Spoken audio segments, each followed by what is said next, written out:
Yo,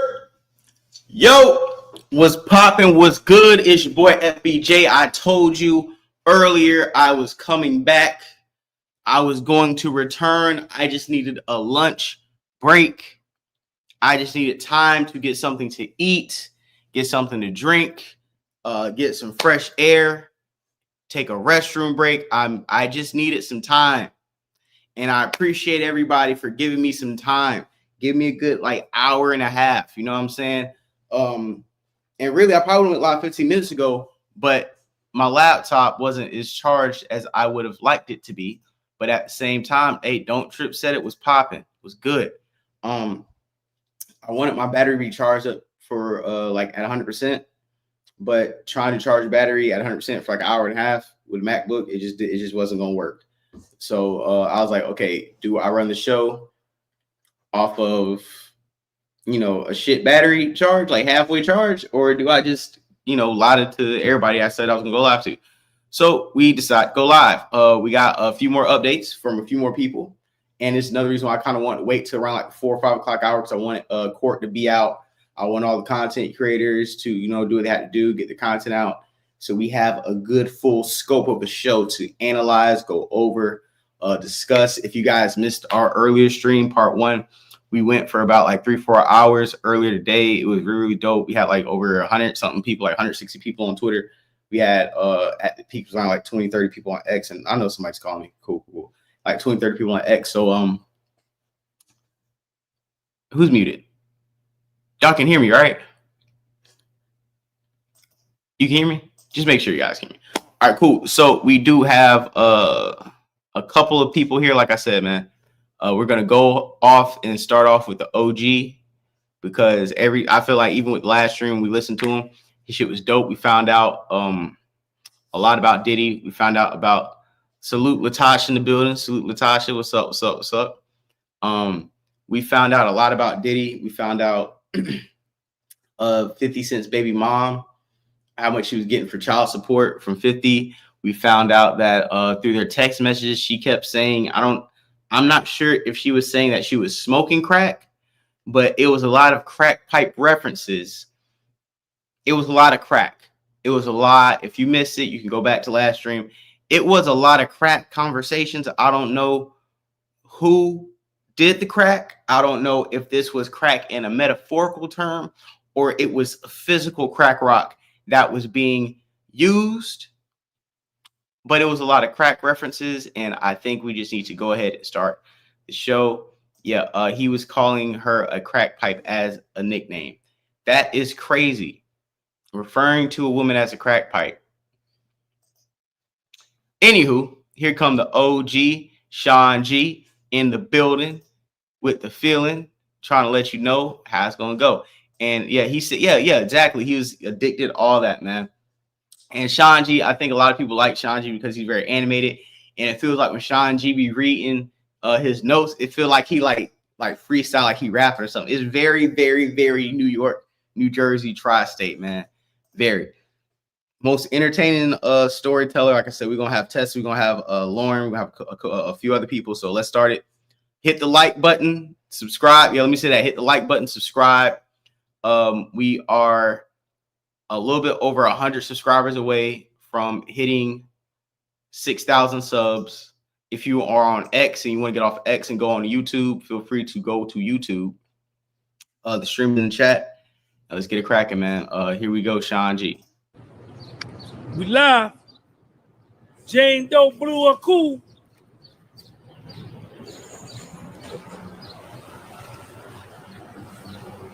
Please share this video with somebody that you know. Please follow me on Spotify, the podcast was sold, and please follow me on Instagram, the podcast was sold. Let me put I want to give a shout out to everybody. Summer Breeze, Deuce Cigarillo, Queen for Life Stand, Deidre James, 814 Crawlers, Sepia Prince, Intelligent Huller, Kicks Through Me, G-Man, Jersey Rich, Bam Dam, Jamaica in the house, Kingston, Ocho Rios, Sangster International Airport, Chi-Town, Riri, K-Way.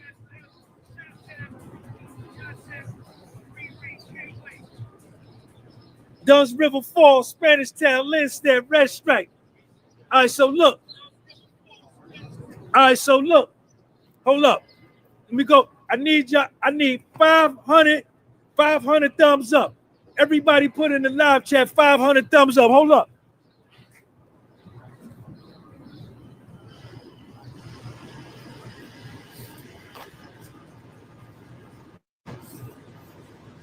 All right, y'all, check me out.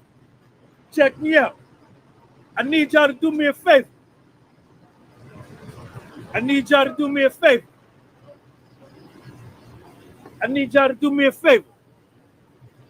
500 thumbs up. 583. Let's go.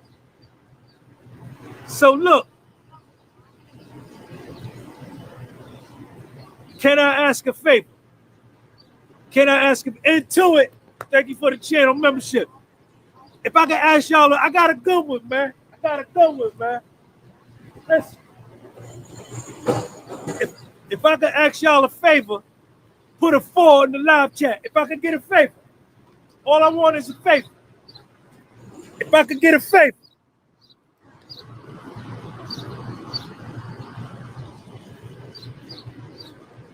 I could get a favor?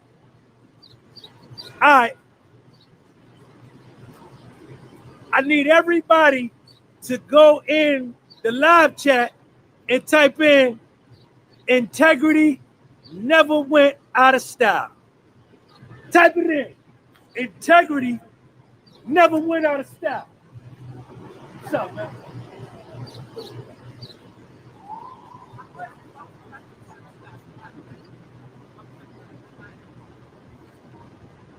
Integrity never went out of style. Type it in there. It ain't never went out of style. Having integrity ain't never went out of style. Having integrity is being complete. It's being whole. Having integrity is righteous.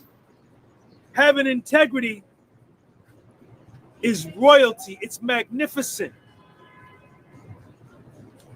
Having integrity is having honor and self-esteem, self-respect, self-love.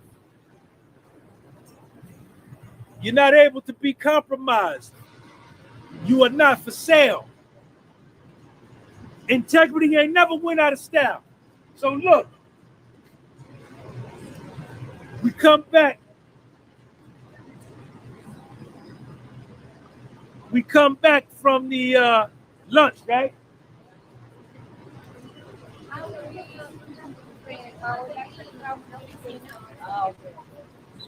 We come back from the lunch, right? And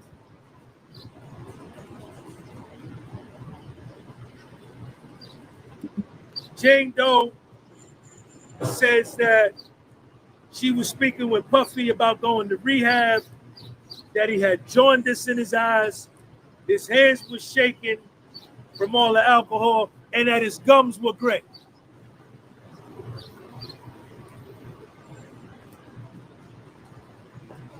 Tenny Garregos says that she felt that Puffy was a drug addict. Jane Doe was trying to help Puffy with his digestive system, with some sleep aids. Puffy was on antidepressants. He was on Prozac and Xanax, and he couldn't stop taking them. Jane Doe said that she felt Puffy couldn't handle the war going on in his mind.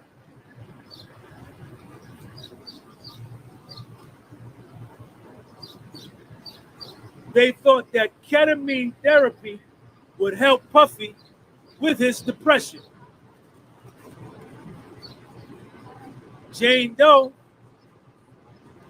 constantly on the stand expressing Trevor Jackson, how much she loves Puffy. Popping. I got the clips, man. Appreciate it. I love Sean. I love my partner. That's how she refers to Puffy as her partner. Yet and still, she's on the stand cooperating against him, helping to send him to prison for 30 years. She's constantly using the term our relationship. How could this be a relationship when you testified on the stand that you agreed and you accepted and you knew that Puffy was seeing multiple women, that he only saw you every other week, every week and a half, or every 5 weeks, every other month? What kind of relationship is this? And y'all live 30 minutes away from each other. I can see if y'all had a long distance joint, but you live 30 minutes from my man, and he still only saw you every week and a half, every 5 weeks, every month.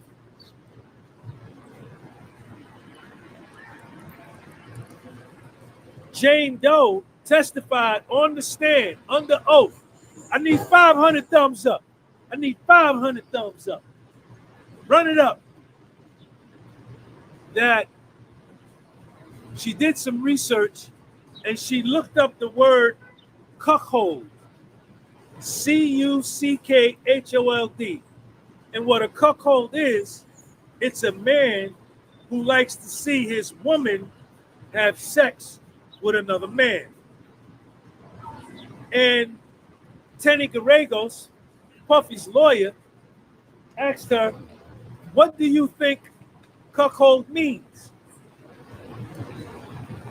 She said, then she said this: the cuck, the C-U-C-K, could be too ashamed to perform the act, to do it himself, so he uses the woman. So what she was inferring was that the man who likes to watch his wife have sex with another man is too ashamed to let the man have sex with him himself, so he has his wife do it. This is what she said on the stand.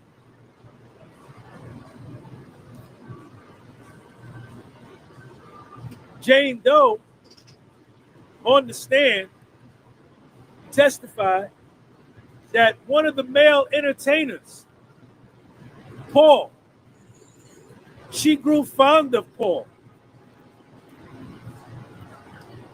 When Paul would come over, her and Paul and Puff would talk for 15, 20 minutes. She would dance for him. She would dance for Paul for 15, 20 minutes. And then they had a playlist of songs that she would play before she had sex with Paul. And she only did that, her testimony, is because she wanted to make Puffy think she wanted to be there. And that her and Paul would have foreplay and fantasy talk for hours and hours. And that the sex time varied from being short, a quickie, a quick session, to a very long session. Then she said she was okay with being filmed. And that while she was doing this sex with Paul, she would ask Puffy, do you want me to do this? Do you want me to do that? And I only talk dirty because Puffy liked it. Then they talked about condoms. And she says, Don used the condom the first time they got together.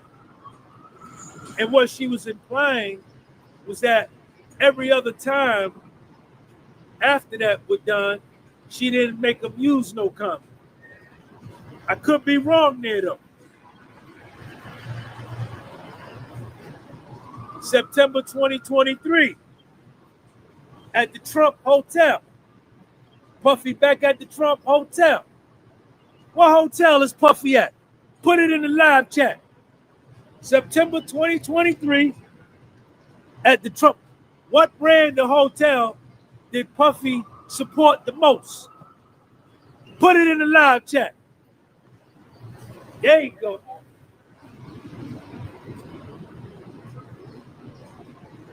He back at the Trump Hotel and they invite over the Italian. Now the Italian is another male entertainer and she didn't like him. And she dismissed him and Puffy said, okay. After they dismissed the Italian, Jane Doe got on her phone and texted Cabral, the other male entertainer. Jane Doe testified that Puffy encouraged her to use drugs, and only because Puffy encouraged it, she did it. She never takes responsibility for nothing. Jane Doe don't never take no responsibility for nothing. But like I say, she met with the federal prosecutors 24 times. And inside those 24 times, her and the federal prosecutors did 2 mock trials where they did a mock cross-examination and taught her and prepared her how to sit on the witness stand and be cross-examined. So what she is doing, everything she says, oh, I was trying to please my lover. I was trying to please my partner. He encouraged me, so I did it. What she's trying to do is to fit herself into the compromised testimony of Dr. Dawn Hughes. Jane Doe is trying to fit her testimony and her mental state of mind into what Dr. Dawn Hughes said on the stand during Dr. Dawn Hughes's direct examination. But then when Dr. Dawn Hughes got cross-examined by Jonathan Bach destroyed Dr. Dawn Hughes and told Dr. Dawn Hughes, every time you come and testify as an expert witness, you say the same thing. When you come and testify for my man, you say the same thing. When you came and testified on that day, you say the same thing. Last year, when you came, Dr. Dawn Hughes, you say the same thing every time you come. And you never meet with the witness. You never do a true psychoanalysis of the victim that you talk about. You speak in vague generalities.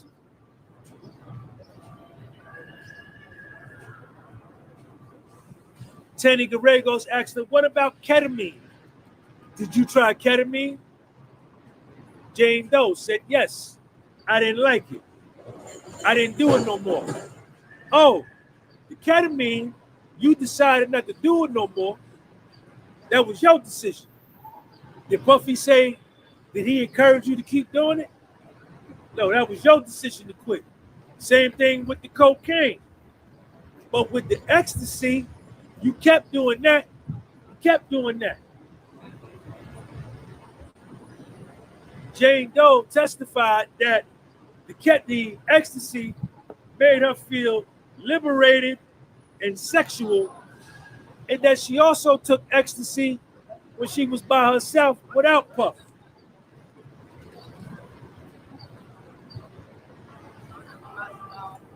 Now, under direct examination, Jane Doe testified that she carried drugs for Puffy 2 times from Los Angeles to Miami. And Tenny Gallegos spent a lot of time on this. I couldn't really understand what she was doing, but what she was talking about was there were text messages between Jane Doe and KK discussing the flight options of Jane Doe coming from LA to Miami. KK says in the text, they put the text up on the board, security has it, meaning the package. Jane Doe texts Puffy back, Jane Doe texts KK back saying, I'm trying to get in touch with Puffy. And then she says that she called KK in between these texts, which happened on December 30th, 2021. Tenny Gallegos puts up her call log, and the call log shows that the only phone call, I think it was either January 21st, 2022, or December 1st, 2021, one of the two. Now, around this time, the prosecution jumps up. When they go to talking about transporting these drugs across country, the prosecution jumped up and objected and said, like, Your Honor, this could be something we can handle during the lunch break. Then the judge called Kim Johnson. Thank you, baby. Then the judge called a sidebar. The judge said sidebar. The judge said sidebar. They went out for the sidebar. They came back. Tenny Gallegos, you testified under direct that you spoke with KK on the phone and if it was okay. And that if he wants, he could drop it off at my building. KK texts her back.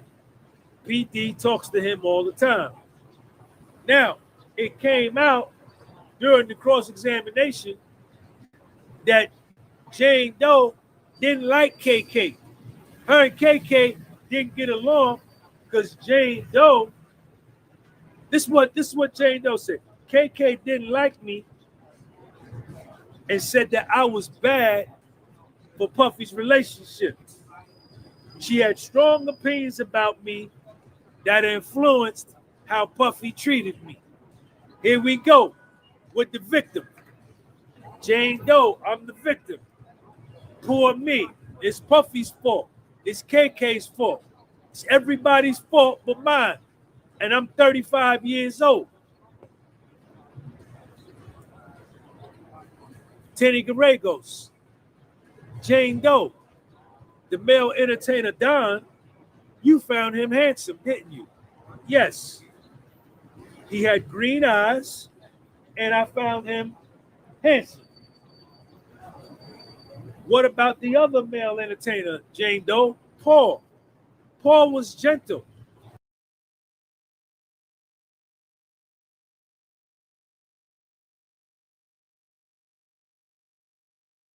Appreciate that super chat, Miss Magic, with the $4.99. Thank you so much. Thank you so much for the super chat. We got it on. Cash back bomb. Thank you guys. Thank you so much. Let's get it cracking. He was warm. I miss Paul. You missed him. I had an unbelievable sexual experience with Paul. I made love to Paul. So this is Jane Doe on the stand. Under direct examination, she's being forced to have these hotel nights. But under the cross-examination, she is expressing herself that she really had feelings for one of these male entertainers.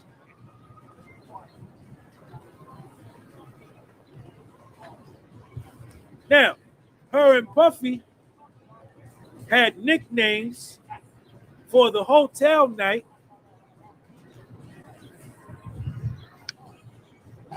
Wayne 704, thank you, man.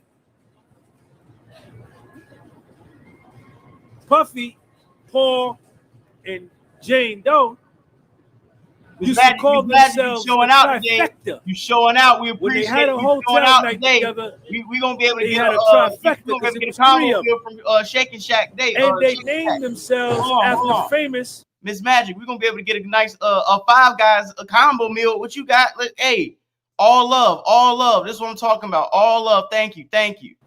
Basketball players. Jane Doe was Kobe Bryant. Paul was Shaquille O'Neal. And Puffy was Michael Jordan.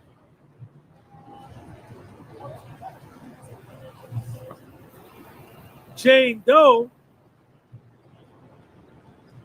testified that she called Paul her boyfriend. You told Paul you were happy to explore your sexuality. And then you testified, Jane Doe, that you wanted more control over the hotel nights. And that being that you wanted more control, you wanted to pick the dude who was going to come to the hotel night, and you found Cabral on a pornography site called Black, and you went to your Instagram, and Puffy was encouraging you, saying, hit up that dick. You want that dick? Can you get that dick? And you testified on the stand that it wasn't your fault, that because the Puffy encouraged you, you reached out to Cabral and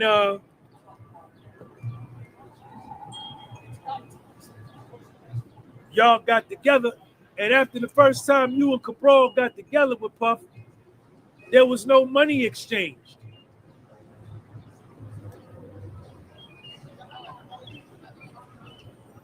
Puffy suggested they get a girl to come.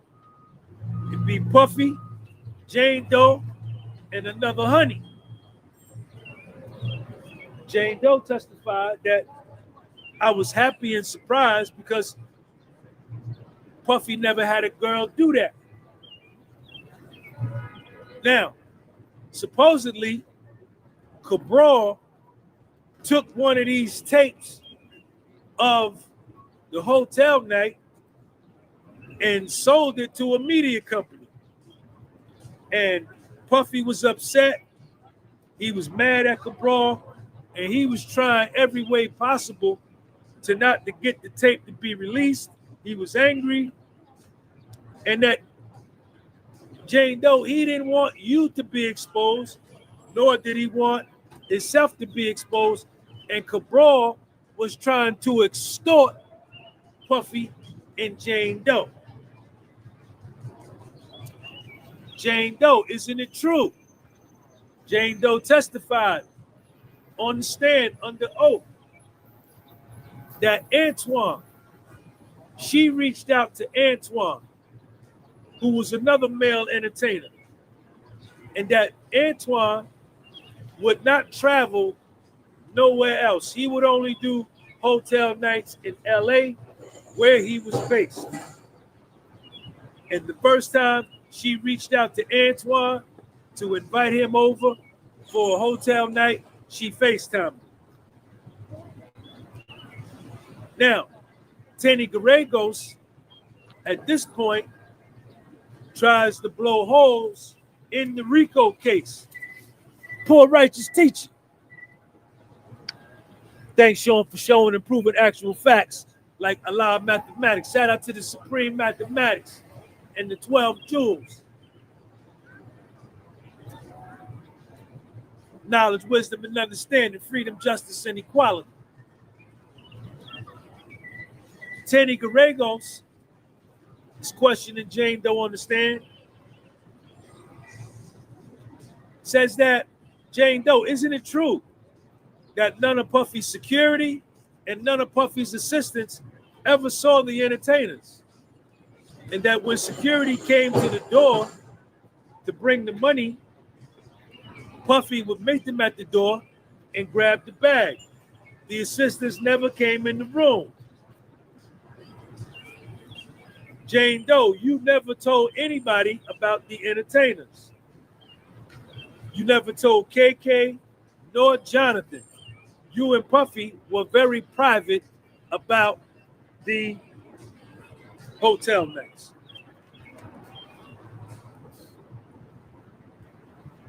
Puffy tells you to find a place for a hotel night. KK didn't like Puffy partying. Jane Doe, 02, what up? Thanks for the super chat.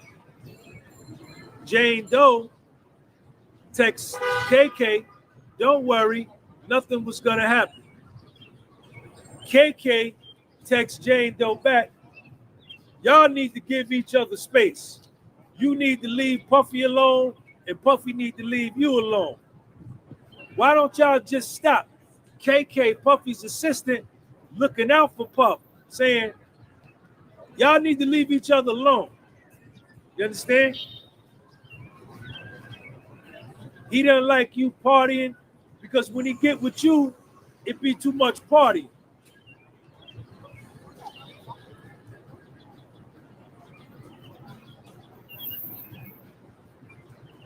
Kingston B, Kingston 8, thank you for that super chat.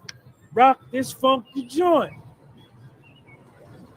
Trenton, New Jersey, poor righteous teacher. Jane Doe and Puffy are setting up a hotel night. Puffy tells Jane Doe to get an Airbnb, but how do we know there's no cameras in the Airbnb? Jane Doe says, don't worry about it. I'll get security to go cover the cameras. Puffy texts Jane Doe, I want to eat your pussy. Jane Doe sends an emoji back to Puffy, water, water, water. Jane Doe texts Puffy back, I want to sit on your face, and I'm free after 3 o'clock. Puffy say, I'm in the studio. I'm in the studio. By this time, Jane Doe's body language is like this. When she was under direct examination, she's sitting up, chin up, back straight, shoulders back. She like this.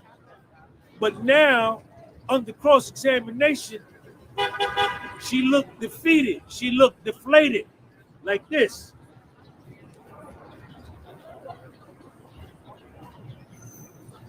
Jane Doe texts Puffy, I'm driving and I'm thinking of you. Puffy said, oh yeah? Be explicit and tell me what you're thinking about.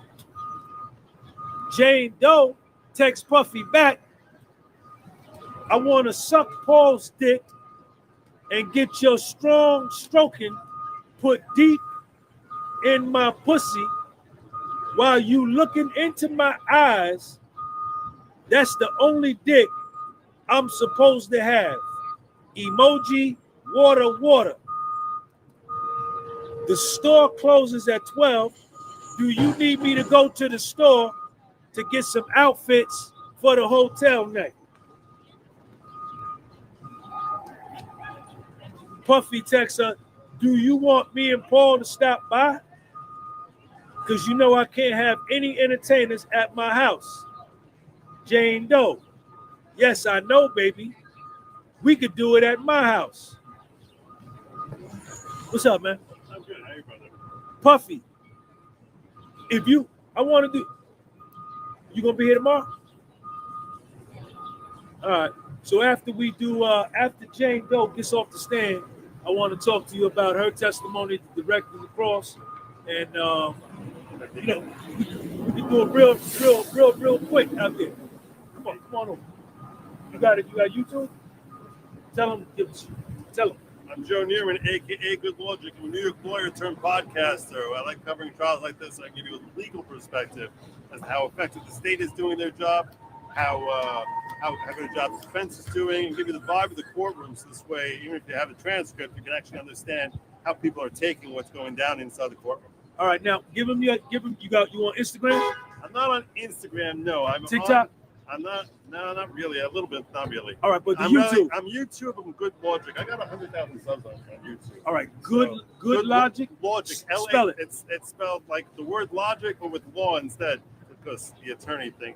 So Good LAWGIC, and you can find me on YouTube. You can find me on Rumble, and on X, I'm known as @The Following Pro. That's because I host a podcast called The Following Program, and that was too long. So it's The Following Pro. All right. So there you go. Now, how long you been here? I'm here like every day. No, I'm saying, how long have you come since the start of the trial? Yeah, I was here opening statements. All right. Now you're Jewish, right? I am Jewish. Show him your yarmulke. Show it to him. Show it to him. Check him out, y'all. Show it to him. I don't, Check him out, y'all. What's the deal? See?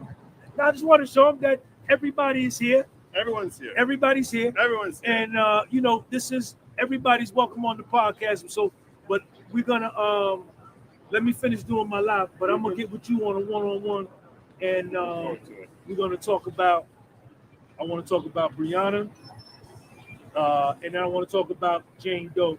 But we're gonna do that crazy with Brianna. Well, you already know. That was crazy stuff. But we're gonna save it. We're gonna Make sure you sub up to this guy. Thank you, man. Awesome. He's awesome. What's your name again? Joe Newman, aka Good Logic. Joe, Good Logic on YouTube. I'm gonna have him on. Do you want to see me suck some hard dick in a hotel room? I love fucking you all day. Whoa, nigga. What part did we come in? We gotta run this back a little bit. Shit. Hold on, nigga. This nigga is tripping. Nigga, the algorithm. Damn, nigga. I just clicked on the first thing I heard. You want to suck? Hey, Shaq, more oil. Shakiria. Hey, more oil. You niggas tripping. More oil. Y'all, this nigga said you want to suck some dick. Pause. Hold on, nigga. More oil. So look, tomorrow, up in here. Court don't start to 1 o'clock. Court don't start to 1 o'clock. Puffy texts Jane Doe, if you could do something freak nasty, what would it be? Jane Doe texts him back, I'm always in the mood. Puffy say, you can't handle no more. Jane Doe, if you want to play, Puffy, it has to be some freak shit if we do it. Maybe you need a break. Jane Doe, I'm just fine, baby. What fantasy do you want to happen? Puffy, whatever you want. I need guidance. I need you to guide me. Jane Doe, do you want to see me suck some hard dick in a hotel room? I love fucking you all day. You had me coming all night long. Jane Doe, do you want me to invite Paul or invite a girl? Cabral is the treat when the album is done. I'm finna start drinking. Now, at this point,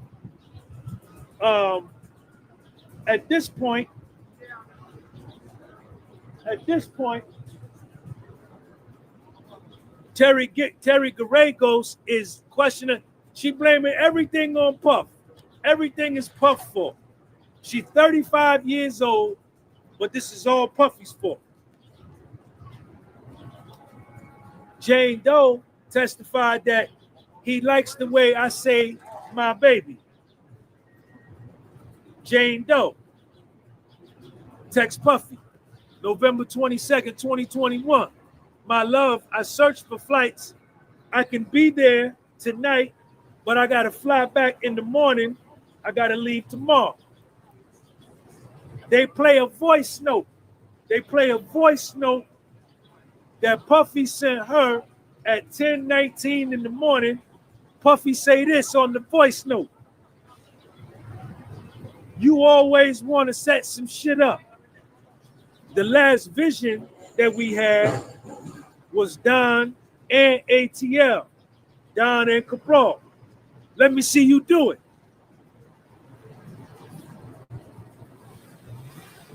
Jane Doe sends him a voice note right back. They played it in court. Jane Doe testified on the stand.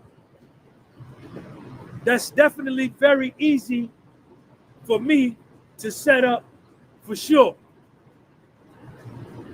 Baby, it's going to be a grand finale. Boom! Fireworks. A showstopper situation. This is what Jane Doe texts Puffy when Jane Doe, under her own volition, under her own choice, using her own judgment as a 35-year-old woman, telling Puff she is going to set up the hotel night for them. Check me out. Check me out. Young Miami. Send this video to Young Miami. Send this video to Young Miami. Send this video to Young Miami.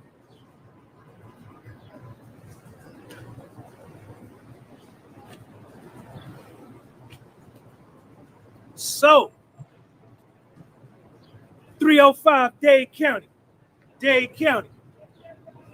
down there in the bottom. 305 Dade County. While her and Puffy are going back and forth trying to set up this hotel night, Jane Doe goes on Puffy's Instagram and sends Puffy a text. Homegirl is posting being there with you. So Young Miami and Puffy posted that they together. Jane Doe see it.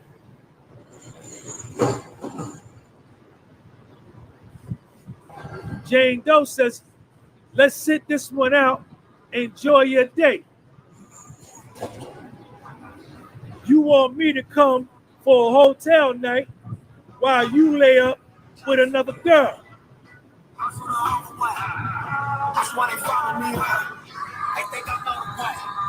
And your girlfriend fucks your friends behind your back.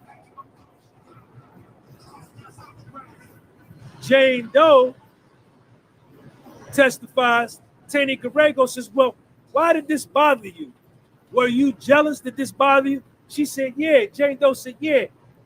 Because Young Miami and the other girls got beautiful things. He gave them things that I didn't get. And he was giving another girl quality time while he reaching out to me to do a hotel night. And the girl posted a Chanel bag on top of that. So Puffy and Young Miami posted on the Instagram, and I guess Young Miami posted a Chanel bag, or it might have been one of Puffy's other honeys. Because Puffy had a lot of honeys, man. It might be Young Miami. So Tani Garego says, well, why did that bother you? Jane Doe said, I didn't get a Chanel bag. She got a Chanel bag. I ain't getting no Chanel bag. I got a Bottega bag. Young Miami got a Chanel bag. His other girlfriend got a Chanel bag. Puffy got me a Bottega bag.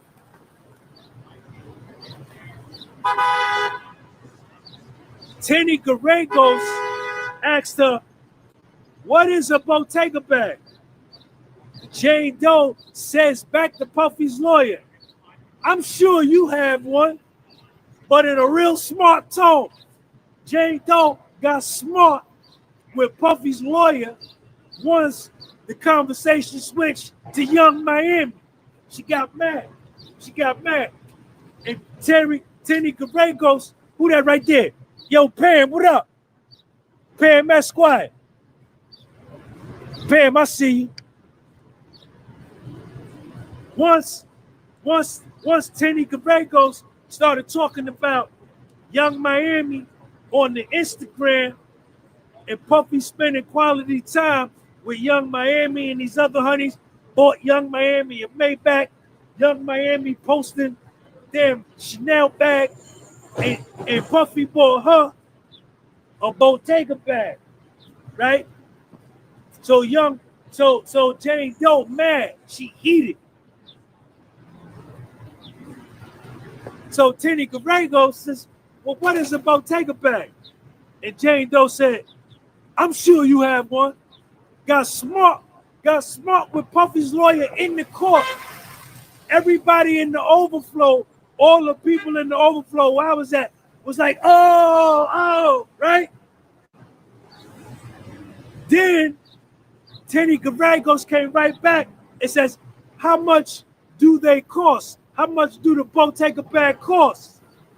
Jane Doe said, however much my body costs. Tenny Gallegos says, how much do the Bottega bag cost? Jane Doe said, however much my body costs. Live on the stage. Yes, she did. Yes, she did. She said that. She said that.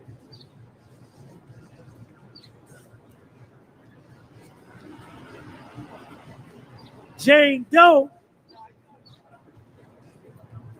Then Tenny Gallegos said, how much do a Chanel bag cost? She said, I don't know. She said a Bottega bag costs anywhere from $1,500 to $5,000. So after she gets smart and aggressive with Tenny Gallegos like she want to fight, the judge looks over at Jane Doe, and Jane Doe looks up at the judge, and he tells her, I don't know what he said, you couldn't really hear it, but what the judge told Jane Doe was like, yo, you can't do that in here. You got to chill with that. You can't be talking to the defense attorney like that. You have to maintain proper decorum, proper courtroom behavior, proper respect, right? You chose to be here from the choice and decision you made. So the judge had to reprimand Jane Doe on the stand for getting smart with Tenny Gallegos, but it all stemmed from Young Miami. She hate Young Miami. Jane Doe is obsessed with Young Miami. Y'all peep that. He didn't say So check this out. Bottega bag. Jane Doe herself, Tenny Gallegos goes back to questioning her, and Jane Doe said, can I take a break? Jane Doe came up. She said, can I take a break? Jane Doe, in her own words, said, sidebar, I need a sidebar. Young Miami made me take a sidebar. That Chanel bag, I need a sidebar. I need a sidebar. Yo, Jane Doe herself looked to the judge and said, can I take a break? Yo, her neck was hot. She goddamn started sweating. Jane Doe said, I need a break. I need a break, like Houdini said. Gotta get away. Dum, dum, dum, dum, dum, dum, dum, dum, dum. Gotta get away. Escape. I need a break. Listen, Young Miami is in this girl's head, man. Word is born, man. Yeah.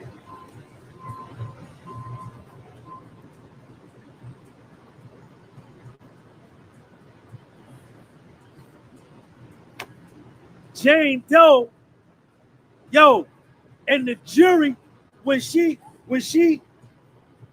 Tenny Gallegos said, yo, what is a Bottega bag? Jane Doe said, I'm sure you have one. Like getting mad, don't get mad with Tenny Gallegos. Get on the phone and call that girl from Miami, call Young Miami yourself and tell Young Miami you mad with her and you want to meet up with her to straighten it up. Tina Gallegos ain't got nothing to do with that. Why are you going off on her? Call Young Miami and straighten it that way.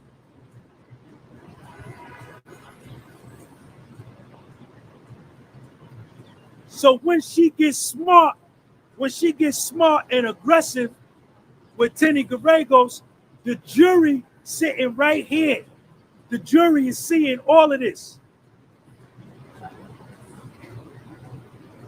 Tina Gallegos. Shout out to Tina Gallegos. Tina Gallegos said, how much does a Bottega bag cost? And Jane Doe said, however much my body costs. Confirming that she is in it for the money, that she is with Puff to extract money from him. And the jury sitting right there.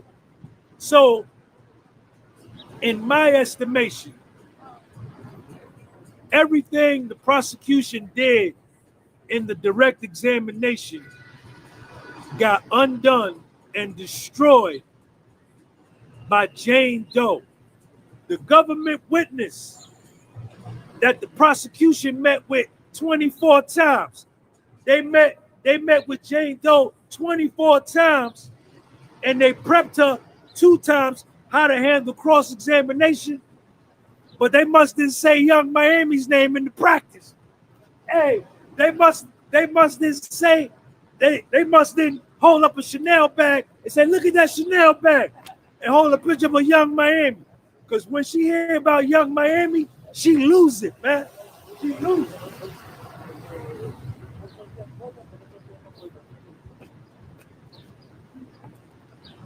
Hey, the prosecution didn't prepare for that. Hey, but Jane Doe, let me ask you a question.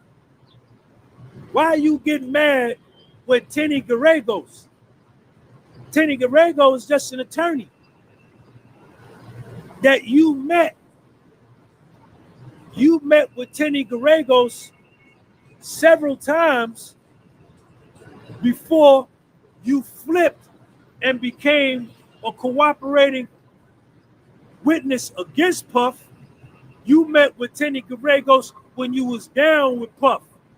Then you flipped the script and you start working against Puff to send him to prison for 30 years.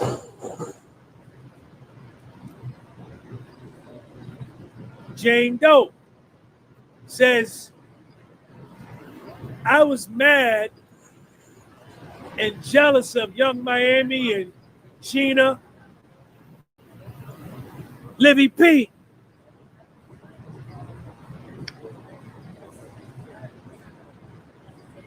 I was jealous of Gina and Chelsea, Jesse, Young Miami, because I felt like for 3.5 years, I had wasted my life and I got nothing done in 3.5 years. Tina Gallegos said, oh yeah? What'd you say? You said what? So the 3.5 years you was with Puff, it was a waste of time? Is that what you said? Tina Gallegos said,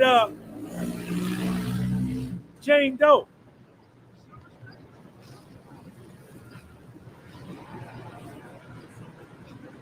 Didn't Puffy spend quality time with you? Take you shopping? Take you to dinners? Yes. Don't you have a swimsuit brand line of clothing? Yes. Don't you have a dress brand line of clothing? Yes. Didn't Puffy invest $20,000 in your swimsuit brand and your dress brand? Yes. Did Puffy ever ask you for the $20,000 back? No. Jane Doe, before you are living in the house you're living in now, where were you living?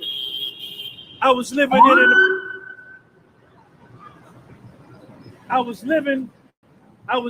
in an apartment. How many square feet was that apartment? About 1,400 square feet.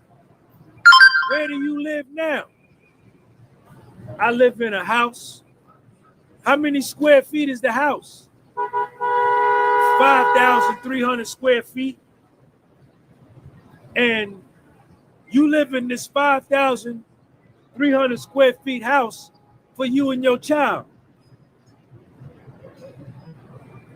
Isn't that something? And while Tenny Gavrakos is laying this out, everybody in the overflow is like, oh, ooh, oh, snap. Didn't Puffy take you to New York City, Miami, Los Angeles, Turks and Caicos, Bahamas? Took you on trips? Yes. Didn't you spend quality time alone with Puff? Yes. So how could you say that the 3.5 years was nothing? He gave you over $150,000 in cash over the course of your relationship. He paid $10,000 security deposit first month rent, $10,000 security deposit last month rent, 2 months for security deposit, $40,000.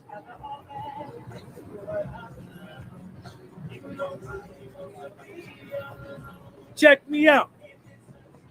I need 1,000 thumbs up. Hit that thumbs up. Hit that thumbs up.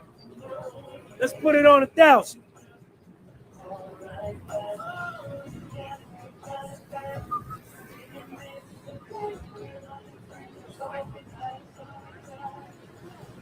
Shout out to Jack LeGreg on the Cash App tip.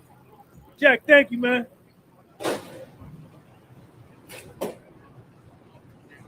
Stacey Owens, Lawrence Armstrong, Larry Bethia, Ann Hill, Monique McClure, Eli Mars. Shout out to everybody on the Cash App tip.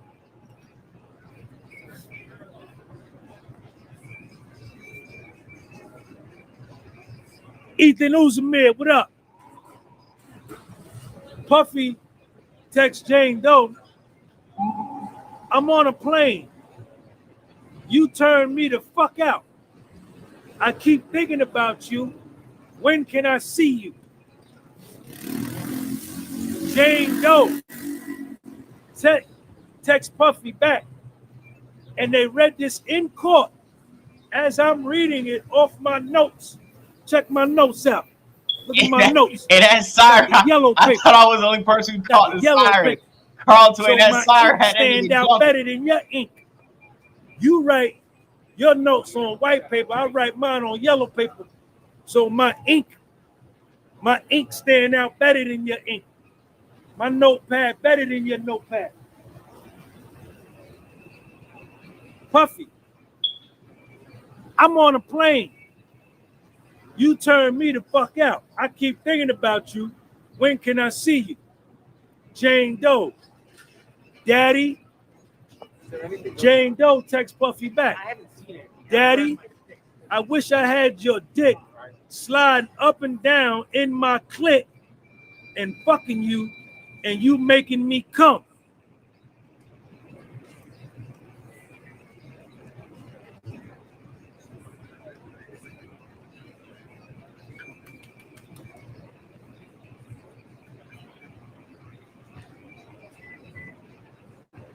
This is what they saying in court.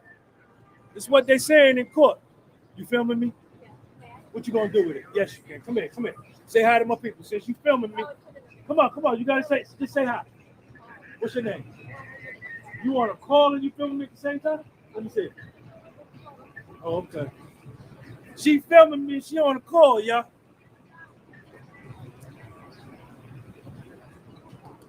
Jane Doe, text the Puffy. I don't have the videos of us doing hotel nights. Can you send me some good ones? Hey, y'all niggas out of pocket. Emoji. Y'all out of pocket, dog. I'm your naughty girl.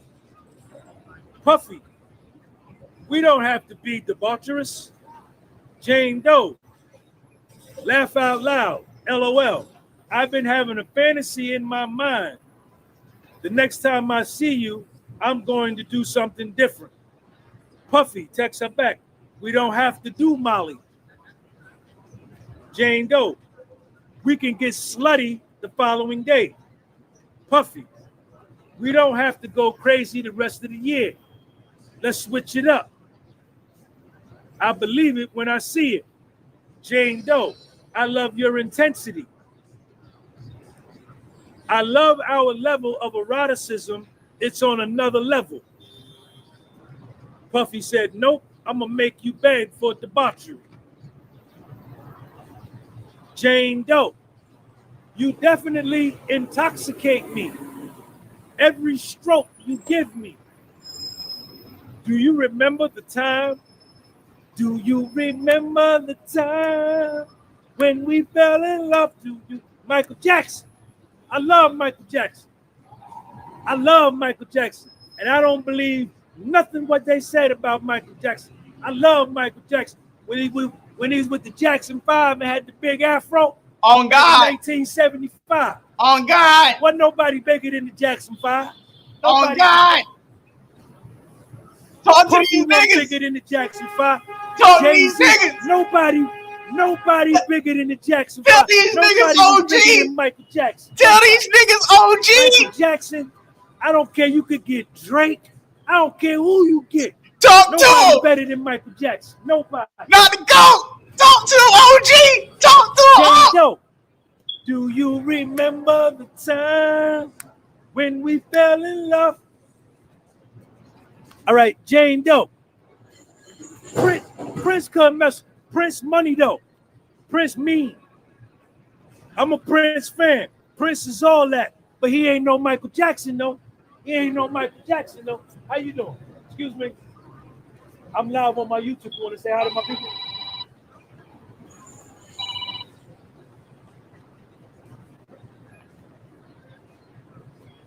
Jane Doe. Do you remember the time we had that? Do you remember the time we had that was intense? I can't believe we came at the same time. I wish you were here so we can watch our videos on TV and lock ourselves in the room all day. Puffy texts her back. Tomorrow night, we're going to do it. Jane Doe texts him back, okay, and puts the water emoji. Water, water, water, water. You know how you be with a honey? You be texting with a honey, and y'all be talking sex, and then you put maybe the eggplant, and then you put the water, water, water. All Jane Doe's emojis, the Puffy, be the water, water, water. Water, water, water. On Christmas, Jane Doe bought, yeah, there it go right there. There it go right there. Everybody put the water. Everybody put the water, water, water up there. That's what Jane Doe be sitting in the puff. She's sitting at the puff. Put the water in there. Where that water at? There it go. Hey, y'all throw that water emoji in the chat, man. Y'all every time she texts Puff, that be her emoji. Water, water, water. But listen, but sometimes me too. Yo, if I be texting with a honey, I be like this. I be texting with a honey, and she take me there. I put water, water, water too. Yes, I do. That's right. Yes, I do. Come on, OG. Yes, Preach. I do. Preach, OG. And you know what she do back to me? You know what the honey do back to me?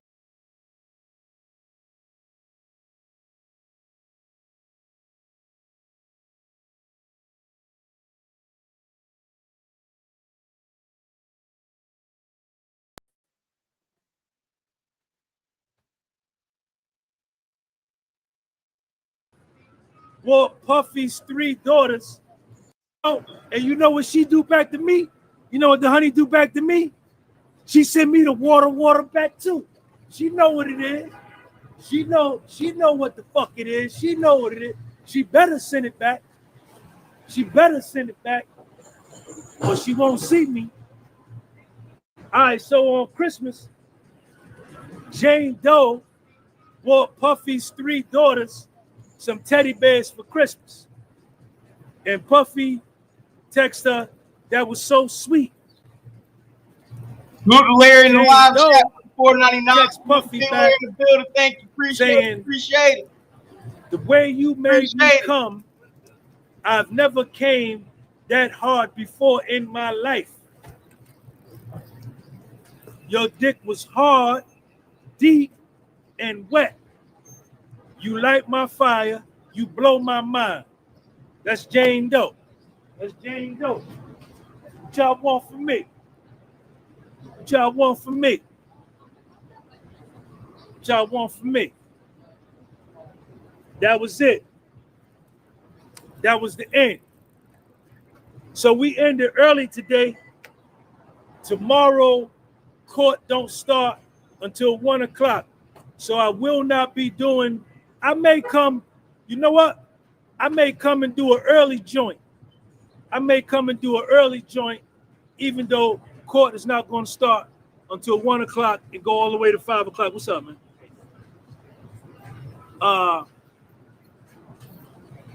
Now, Jane Doe, ready to fight Puffy's lawyer. She mad. You can't say Young Miami name around Jane Doe or she gonna want to fight.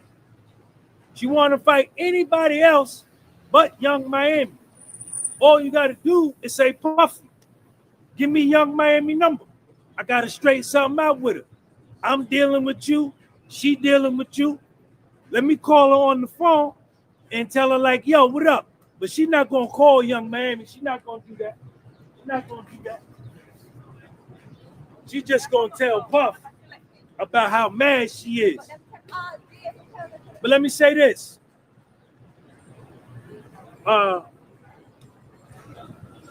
Jane Doe, out of all the witnesses, she got out of pocket today, man. She got out of pocket. You know? But they say Puff was crazy. They say Puff was crazy about Young Miami, though. But let me say this right here. Foundational Black American women from down south love foundational Black American dudes from New Jersey and New York. Hands down. Hands down. Hands down. All girls from down south love dudes from up north off the East Coast. Hands down. Whenever, my whole life, whenever I went down south, or if I go down south now, them country girls, they love niggas from up north. But let me say this too. I gotta keep it real. I gotta keep it real. Foundational Black American men from up north, we love them country girls, man. Man, we love them girls from down south. Yes, we do. Yes, we do. Yes, we do. Listen, you approach a dude from Jersey, New York, and you say, yo, you could date this girl from Brooklyn or the Bronx, and say, or you could date this girl from South Carolina and Georgia, or Florida, Alabama, Louisiana, Mississippi, Texas.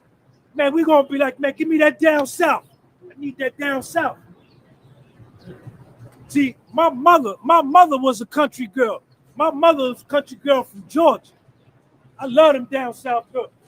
When I was at Morris Brown in the 80s, I had all them honeys, man. All them honeys, man. All of them.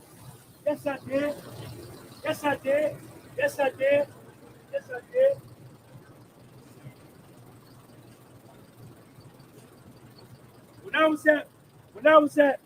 When I was at Morris Brown, I had honeys at Spelman, I had honeys at Clark, I had honeys at Morris Brown, and then I had some Georgia peaches from Atlanta, from Decatur, from East Point, College Park. I had honeys all over.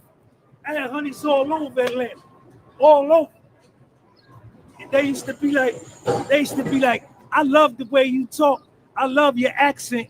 I like the way they used to say ball, say call, Lady say J in the wall. building. They used to make me say words. They used to. We gonna move. OG trying to give us hold on. OG trying to give us a back back in '89 story, nigga. What happened today at the Diddy trial, nigga?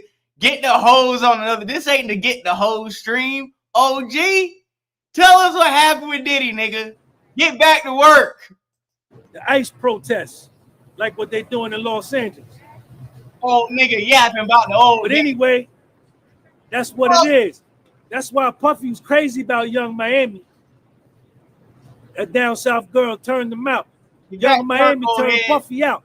She was from Florida. She was from Florida, down south. Niggas from up north love girls from down south. Man, they'll run over you, man. They'll run over you for a girl from Mississippi or Alabama or Georgia. Because the down south country girl, she just smooth with it, man. She just, oh, man, it ain't nothing better than that, man. Don't let her have no pretty skin and be pretty with some pretty teeth and a firm body. But them country girls love dudes from up north. Nigga, love dudes. Sean G, get back to work. They wash clothes. Man, hold on. Let me see. He done put the goddamn. Man. He done put. Hold on, man. Hold on. This old nigga done put down the goddamn pamphlet. OG, come on, OG. This is a big day. You done dropped the damn notebook. We ain't seen a notebook in about 30 minutes. Boy, we ain't seen notebook in about 30 minutes. You out here trying to give brother love segments, nigga. Kentucky girls too. Oh, hell no. Nah. Excuse me, you here for the protest? Mm-hmm. But maybe we need to see. Yeah, nah, we ain't, man. We definitely about to do no ICE protest, nigga. Y'all better hide in the house like Anne Frank. Word to y'all better be hot in the house like Anne Frank. Tom Holman spinning the block in the bins, dog. We need to talk about. Let's salute Tessa Tails. Let's see what she got in this motherfucker hole. We got Tessa. We got matter of fact, nah. Let's get this white lady on. Let's get this white lady on real quick because she got a little quick 6-minute, and then we got another quick 12-minute with good logic, and then we'll get Tessa Tails because she has like a 22-minute. 29-minute stream, so I want to break it up a little bit and run a couple who have short wrap-ups. So salute everybody with the super chats, man. You guys are fucking dope, man. I appreciate it so much. Yeah, man. OG, yeah, man. Only having flashbacks in '89, nigga. If you don't break down the court proceedings, niggas ain't got time to play. Man, that threw his notepad. Lady J threw his notepad all on the ground. OG forgot his notes. He just reminiscing back during the affirmative action when he was at, man, nigga, if you don't, man, come on. Versus Sean Combs, day 20, afternoon update. I'm doing my update right here at the courthouse because we ended a little early, but I have to just right off the bat.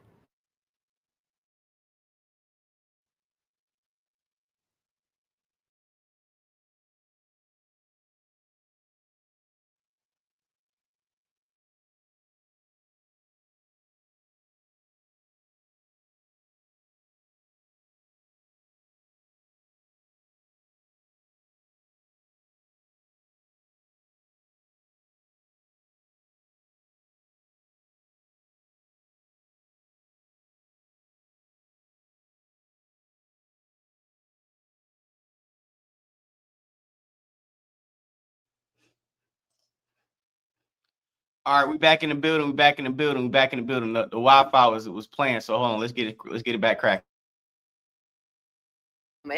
With Jane and Tenny Garagos, and it was pretty wild. I mean, there were gasps from the jury and there were gasps in the gallery, and it stemmed from a text exchange between Diddy and Jane. And Jane was upset because Diddy had been texting her about she thought he was texting her because he missed her and he was bringing up 2 of the escorts that they had hotel sessions with, and then she sees a social media post of Diddy and a girl that he's with, spending quality time with. And I guess he also bought this girl a Chanel bag and she posted it.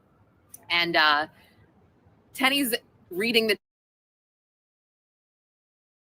text message that Jane sent him. And, it's something lines about like, you just want to use me for the hotel stuff while you're spending quality time. And like,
All right, yo, my bad.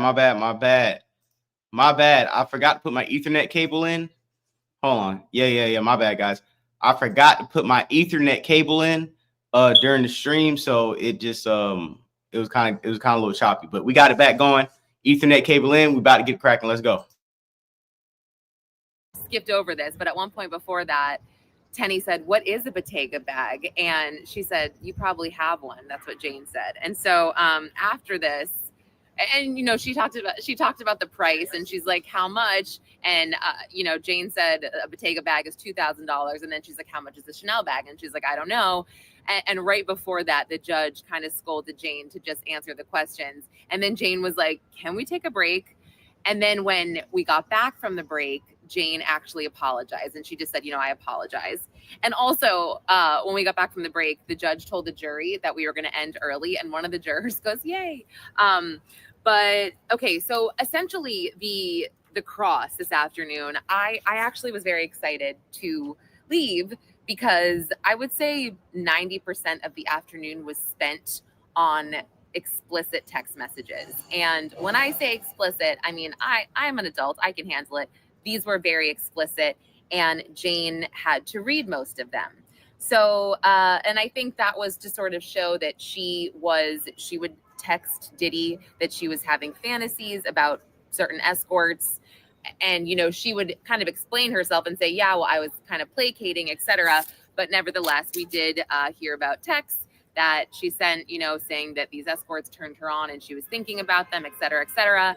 At another point, Tenny kind of brought up, you said like you hadn't really done anything in the 3 years that you were with Diddy, and then she kind of brought up, but you had your dress line business, you also had a swimsuit business, you got to live in this beautiful house, kind of saying, your apartment before was X many square feet, and now this house is double. You can raise your child in this. And she even brought up the fact that her dress line business was profitable. So she's like, in 3 years, you didn't really do nothing. You did do stuff. And Jane kind of said, well, it's here nor there, but I feel like I could have done a lot more, etc. Let me see what else. There was also just text messages between Jane and Diddy where she says, "I wish you were here so we could play our videos," meaning the videos they recorded in the different hotel rooms. And then she showed us 2 instances of text messages where Diddy essentially says to Jane, and we saw kind of the same thing with Cassie, like, we don't have to do any more of these hotel nights, or debauchery, they called it. It can be just us. And okay, so then we saw this one text thread, again, more dirty text, but Jane tells Diddy that she feels sexiest when she's intoxicated off of wine. And Diddy responds, "Oh, I didn't know that." And they're kind of talking about hotel nights and what makes her feel the sexiest. And he says, "I didn't know that. You don't have to do Molly." And he also says something like, "We don't have to get crazy for the rest of the year." And Jane says something like, "It's okay with me," meaning like, I don't mind necessarily getting crazy. That's fine. And Diddy says, "What do you mean?" And Jane testified that she took that whole thing as like an angry undertone when he said, "We don't have to go crazy for a year," almost kind of like a test. And that's my words, not hers, but that's how I kind of translated this. And Jane says, after he says, "What do you mean?" she said, "I love that we have this freedom with one another." And Diddy says, "You don't think I can do it," meaning not have a hotel night. And she says, "I just know that there will be debauchery before the end of the year. I don't mind it. I just want some romance time." And Diddy says, "I'm going to make you beg for debauchery." And then she gives like a laughing face and says, "Okay, let's try it, but I love it all with you." And then Diddy texts back, "I love the times that it's just me and you." And then again, we ended with just more text messages about hotel nights. And that was when she kind of said, "I want him to play this video." And yeah, overall, it was just a day. It was an afternoon as well. So tomorrow, again, I mentioned there will be a short day. So I'll probably just do one update in the afternoon. But yeah, I think, that was pretty much it for the afternoon. All right, guys.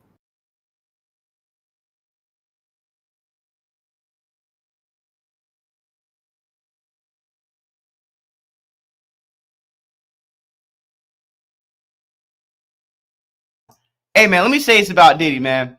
Diddy's paying all these non-black whores, as you say, right? Would you rather him have black women doing all this? Imagine if it was a bunch of Keishas Diddy had doing this freak off and debauchery stuff. Can y'all give him, if Diddy had a bunch of Keishas on the debauchery train, y'all be Shea Butter Twitter would be upside down right now, inside out, going crazy. So, hey, man, come on, dog. I'm just saying. Can't have it both ways. You can't have it both ways, guys. You can't. You don't. You what do you? I don't know. You can't have it both ways. Day 20 of the Diddy trial, and if the actual jury is anything like the unofficial jurors, those who are watching the trial with me in the viewing room, they are deeply conflicted as to what to take away from Jane, as to whether or not she's a victim of being trafficked. I am Joe Neerman, aka Good Logic. I'm a New York litigator who's practiced in this very courthouse in the Southern District of New York, and I come down to the trial for the purposes of breaking down for my audience how the case is proceeding from the perspective of the state, from the perspective of the defense, how good or poor a job the court is doing, and perhaps most importantly, to give you the vibe, let you get a feel for what people are taking away from what is unfolding in front of them, because I think that's highly reflective as to how the jury is likely feeling. And I'll tell you right now, the opinions that I've heard about Jane are very divergent and very deeply felt, where it seems as if Jane, that many feel very definitively that she's a victim of being trafficked, and others say straight out that woman was not at all trafficked. Let me break down for you perhaps why that is, and it should lead us to conclude that the actual jury is likely to spend a great deal of time debating over this third charge of the 5 charges brought against him, which is 18 U.S.C. 1591, sex trafficking Jane. Now, Jane is a pseudonym for Diddy's girlfriend from the period of 2021 to 2024. And on direct testimony, where she spent 2.5 days going through excruciating detail about her developing relationship with Diddy from its early heyday when everything was a romantic whirlwind until a few months later when she engages in the first hotel night. And hotel night is what Cassie Ventura, the first of his known trafficking victims, testified about and called a freak off. So Jane refers to those as hotel nights, and those are extended sexual marathons where the woman is performing with another male entertainer, male performer, porn star, whomever, while Diddy watches and directs and often videotapes the events. And those hotel nights that Jane walked us through, which you've all heard about, the baby oil and the so many fluids we can't even go into it. The question that ultimately comes down for Jane is similar to the question that we had with Cassie, which is, are they acting of their own free will, or are they acting because they're being forced, coerced, compelled by Diddy? Now, when Jane is testifying, she routinely refers to Diddy as my partner or my lover. And a lot of people take away from that she's choosing to please her partner, her lover, and hence she cannot be coerced or compelled. Whereas other people are saying no, that he's holding the money, that he's inducing her with drugs, that he's at one point or another blackmailed her near the end of the relationship, but certainly not at the end, that he ended up actually beating her and choking her before having her engage in a hotel night a couple of hours later. And they look at that as clear signs of her being compelled. The other form of there being force or compulsion is in the form of fraud in the inducement. What do we mean by that? Well, she talked a lot about the fact that she would engage in a hotel night so that they would then afterwards go on a yacht or go on a cruise or go to this place or that place, and that never happened. And the state wants us to believe that he was intentionally trying to deceive her for the purpose of getting her to do it, and that he was basically acting fraudulently with her, and that should qualify as compulsive or a basis for the compulsory element in the charge of 18 U.S.C. 1591 sex trafficking. Now, we spent all day on cross-examination. Tenny Garagos for the defense is the one who was engaged in the cross, and I want you to just understand the dynamic here. When Tenny was doing the cross-examination of Cassie on day one, she conducted it like it was a People magazine interview. She ultimately got a little bit more aggressive. That is not the tone she took with Jane today. I wouldn't call it aggressive. I don't think that she was bullying the witness at any time today, but it was certainly more directed. And the nature of the questions that she was asking was designed to elicit a feel from the witness that she was completely okay with everything that was going on here. Now, for her part, the witness seemed very well composed, and there was pretty much a very boring day of cross-examination, far less entertaining than a lot of other days that we've had so far. And with one exception of a moment which everyone sat up in their chair and was like, whoa. And I'll get to that in a moment. But her demeanor has basically been very matter of fact. I'm talking about Jane's demeanor, that she seems to be in control and totally okay with answering questions and just saying that this is the way things went down. And the tone that she keeps and the messaging that she keeps giving as she's asked questions about the fact that she was involved in selecting some of the male entertainers. And we've heard a lot about these male entertainers, that it was all a matter of pleasing my partner, pleasing my lover, that she wasn't willfully going down this road, but that she was trying to please her partner, please her lover. She talked about that when she was questioned about the nature of her friendship or developing relationship on a friend level with some of these male performers, that she described Paul as having a warm energy, or described Don as being handsome. These are different performers who we heard a lot about during her 2.5 days of direct, and that she basically seemed to be comfortable with them, that she's texting Anton, who's a third one, and that she chose out Cabral, thought that he was attractive. And the idea that Tenny Garagos of the defense wants to take away is that she's comfortable with these guys. She enjoys the sex with them. That one of the sexual encounters she called the most intense sexual experience of her life. Now, you have a good night. Jane responds to something like that he gave me a drug, which I had, a form of Molly that I had never had before, and it served to make her sexual appetite incredibly heightened, and that's why she ended up feeling that way. Not that she had any personal desire specifically for any of these entertainers, and that her whole agenda throughout this entire time was to please her partner. Now, the interesting thing is, as I said, a lot of people take away from this that she was just putting up an act, and they believe what Jane is putting out there, that the reason that she's engaging in lengthy sexual text exchanges, which we spent hours today going text exchange by text exchange of the most, you're so sexy, blah, blah, blah, you turn me on, blah, blah, blah, what do you think about having a hotel night here? He's so hot, blah, blah, blah, just on and on. So she was trying to explain, and she seems to be very calm in saying, I was giving my partner what he wanted. I was giving my lover the fantasy that he wanted, and trying to say that the justification for it was that she can tell that this is what he wanted. Now, there was a lot of people took away from this that makes perfect sense. It makes perfect sense if you understand how this dynamic of this relationship is going. And that, yeah, she was, those are the parties who were saying she was trafficked. Others are saying, you can't take no accountability for all these things you threw out there.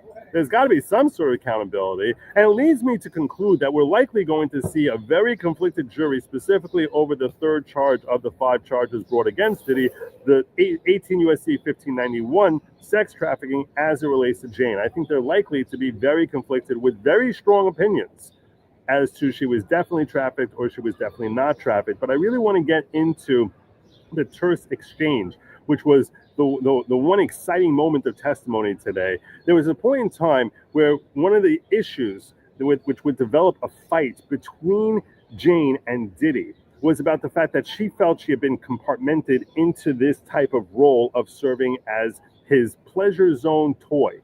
and that she wanted to be a girlfriend, and that the only reason she was doing this whole type of performance was to spend quality time with him. And she would occasionally see things in gossip magazines or on Facebook or whatever, that she would get notifications about other girlfriends of his who were getting what she deemed to be quality time. And she defined quality time as she defined, getting the good boyfriend as getting quality time and dining and shopping and things of that nature. Well, Tenny Garagos, for the defense, tried turning that into saying that she wanted money from him, that she wanted the gifts.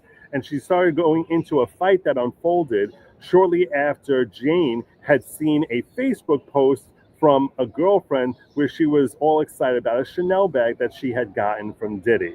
And then she goes through the text exchange that came out of that, where Jane gave a pretty insightful breakdown, where Diddy had started off by saying how he missed her, and she's like, "You don't miss me. You miss the performance I'm able to give you. But whatever, you do whatever you want. Go off and lay around with whoever it is that you want." And that she was giving him attitude, expressing her frustration with the fact that, and the way she explained it was that she's the performer, and that's all she gets to get. She wants to be the girlfriend, and the other ones get the actual girlfriend type quality time from him. So Tenny said to her, "So you didn't get a Chanel bag?" And Jane responded, "No, I got trauma." Everyone was like, "Whoa!" And then she started asking her about different bags, trying to say that she got a different bag. I think it's called a bodega bag or something, and asking her how much a bodega bag costs. And she said, "A lot less than my body."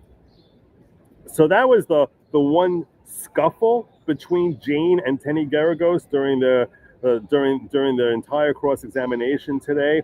A few moments after that Jane asked to have a break and things settled back down. But it was, like I said, it was excruciatingly long. And much of the time, I personally, when I was watching this, I was like, I don't know what we're getting out of this. I don't know what to take away from all of this. They're reading through one blah, blah, blah text exchange after another. What am I supposed to get? What am I supposed to get from this? So she's talking about freak-offs, or not freak-offs, but hotel nights, or about this guy, and basically having one very explicit text exchange after another, where they're both talking about engaging in hotel nights. And she's going to say that her motivation was that she was trying to give her lover what he wants. It felt very tedious to me. And I actually felt as if the defense had wasted most of the day. But then I get in an elevator. After we wrap up for the day, I get in an elevator with a whole bunch of folks who are all sitting watching this testimony all day today. And it's a crowded elevator with like 15 of us. And as soon as the doors close, one guy goes, that woman is not a victim of being trafficked. And 5-6 people around me are all like, "Yeah, no way at all. She's how do you call that trafficking?" And they all seem to be on the same page that she's not trafficked. And yet I talk to other people here who seem to get angry at me if I imply to them that there's an argument to be made that she was not trafficked. And that's why I foresee that this third charge is likely to be something that the jury will similarly be hotly divided over as to whether or not she's a victim. That's what I got for you today. We wrapped up at 3 o'clock today. Tomorrow we start at 1 p.m. It's a late start tomorrow. I'll be back here to cover that for you. This is Joe Neerman, aka Good Logic. If you like this type of content, please like, share, subscribe, and hit that bell so you get all notifications. Till next time, Godspeed. And salute to Good Logic, man. Great platform. And we got one more. Our good friend, our girl, my sister. We look alike. Tessa Tails, my big sister Tessa Tails in the building. We gotta run with Big Sis gotta say. She got wall-to-wall coverage. And if Armand pops up by the time we get done, we're gonna throw Armand in there.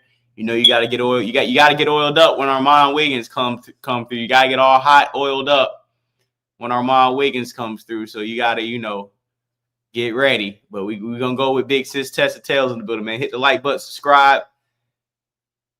Let's get it cracking. what's going in court. There are a lot of theories flying around, but all of them are super, super weird. Listen, I don't know what to make. I'm gonna pause because listen, I'm gonna say this.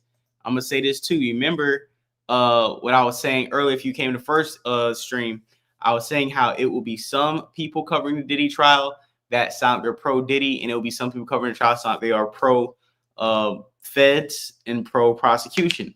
And when it's times where it looks like Diddy and his team in the defense got a win in the court case, then you'll see the you'll see them being really overzealous. You'll see them, celebrating. And when they lose, it seems like they'll be honest. Then when it comes down to people who are for prosecution, when it's days where they got slammed, they are very detailed. They kill it. They get it cracking on Diddy. But when it's days where Diddy, in the defense have a great day or tear down a witness for the prosecution, then they kind of start flipping the story and playing verbal gymnastics. Yeah, hold on, listen, that's me and Tess. See, that's my big sis. That's what I keep trying to tell y'all. That's big sis right there. That's big sis. You know what I'm saying? You see, we got same mom, same daddy right there. You know what I'm saying? Big sis right there. Let's get it cracking. Everything just seemed off today. From the cross-examination with Tenny Garagos. Jane Doe's testimony, I think, actually was on point. Oh my God, there was something spicy. Hold on, I'm looking for my headphones. There was something spicy that happened in court today, okay, with the Jane Doe testimony. A heads up, everybody, we will not be doxing. If anybody thinks they know or they want to guess who the Jane Does are, please, we will have to block and remove you from the chat. There will not even be any idle chatter or guessing. Again, the identities are not important. The court doesn't care. Nobody cares. The only thing that is important is that justice is served. Now, a lot of people, the reason I'm saying this is a weird thing is because a lot of people are starting to whisper that they actually think that hold on, I'm trying to get my thing out. They actually think that Diddy might actually go free. I don't think so. I think the prosecution has him dead to rights. I got to be honest with you. If there is an issue, I think the most that will happen is jury nullification. But again, I want to talk to you guys about a few interesting and odd things that actually happened in court and actually break down the actual testimony. Because hey, Max Hammer, thank you so much for the super chat. Also, Paige Collins has been waiting on you. Glad you're okay. Oh, I'm completely okay. But I was literally inching around the courtroom because there is some weird energy going on. Something is going on with Juror 6. Now, the funny thing is about Juror 6. Hey, Carl Ellens, thank you for becoming a member. The funny thing about Juror 6 is, I got to be honest with you, no one knows why they think that they might strike Juror 6. Now, let's be honest. With Diddy nodding to the jury and being admonished, and juror number 6, okay? Nobody, and here's another thing. I just found out. Nobody knows who Juror 6 is. They shuffled the jury around, so nobody knows who Jury 6 is. With Diddy, with the nodding to the courtroom, with all that stuff, okay? Some people are saying that could it be something? Prosecution wants this person struck. The defense says they don't care. Now, I really honestly think it was something very, very clearly improper. I mean, clearly improper. I don't think that the judge would let the prosecution and the defense argue it either way. Because I think, hold on, guys, I'm just putting my headphones in. It's a little loud over here. Hold on. Sorry, y'all. I got to be honest. I'm talking. What have I been doing? I've been talking to, can you guys hear me? Put a 1 in the comments if you guys can hear me. Can you guys hear me just fine? Rand, thank you so much for the super chat. Can y'all put a 1 in the comments if y'all can hear me? Okay, perfect. All right, I hope this is better, okay? So listen, right? When you look at, I thought about it, and I was talking to a bunch of legal experts too. That's why I'm going live very late, because I wanted to get a take. I originally thought that there was something maybe improper, but a lot of legal experts were like, T said, you got to calm down. If the juror was truly doing something super, super, super improper, there is no way on earth that the judge would let them argue it out. If it's illegal, and the judge will take action. So they're saying that they believe that whatever is going on with juror number 6, it might be more of a technicality. It might be more of paperwork, okay? It might be something where there's nothing improper, but, you fill out the application, maybe this and that. they're thinking it might actually be something paperwork. Now, I do want to say, though, if it was paperwork, and if the prosecution actually thought that juror was on their side, why would they want them off? However, it is to say maybe the prosecution just wants to keep everything above board, because if they let something in the paperwork slide, even if the defense says it's okay, then even if the defense says it's okay, they might use that for grounds as mistrial. Again, baby, it's Brian Steele, it's Miss Westmoreland, it's Xavier, right? Ugly Dan said, T said, you yourself said a juror was saying, I told you to the juror next to her, they're not supposed to talk about the trial. So that, no, when I say I told you, it looked like she was mouthing. I didn't say that she actually said something. And that person, right, she mouthed it like, right? That person, it looks like they mouthed something, okay? However, that person's not juror number 6. Even though they rerouted everyone, that person's not juror number 6. You see what I'm saying? Layla Bullard L said that weird feelings as demons. Lord have mercy, bless you. Yeah, let me be clear. That whole thing about like, I told you, they could have been talking about anything. I was just telling you what it appeared. But that person is not juror number 6. So either way, it just doesn't make sense. April Ayers, thank you so much. Now, here's what I do want to say. If you're, and we're just thinking about this strategically, if you were the prosecution, would you really want a juror off that you think is on your side, right? Would you really want a juror that you think is on your side? Again, no one knows what's going on with juror number 6, but they are saying that if there was some clear impropriety, something that was against jurors' prudence on what jurors will do, that the judge wouldn't wait for the defense and the prosecution to decide if they wanted to keep him. The judge would just kick him out, her out, right? When I say her, him, I'm talking about them. So don't make any assumptions when it comes to gender. But again, the one juror that it seemed to me that they, them was mouthing. I'm gonna keep switching up. He, she, them, her. Them. It didn't seem they can't be juror number 6, right? Homegrown tones, legal cannabis card. They can't be juror number 6. Now listen, I'm just thinking out loud to you guys. No one knows what the issue is, but there are certain issues that they wouldn't have to. So that leads you to believe that it's something clerical, it's something paperwork. That said, we won't have to wait too long. It is the prosecution is going to file their letter. It is going to be under seal. We will see if they will release that to the public.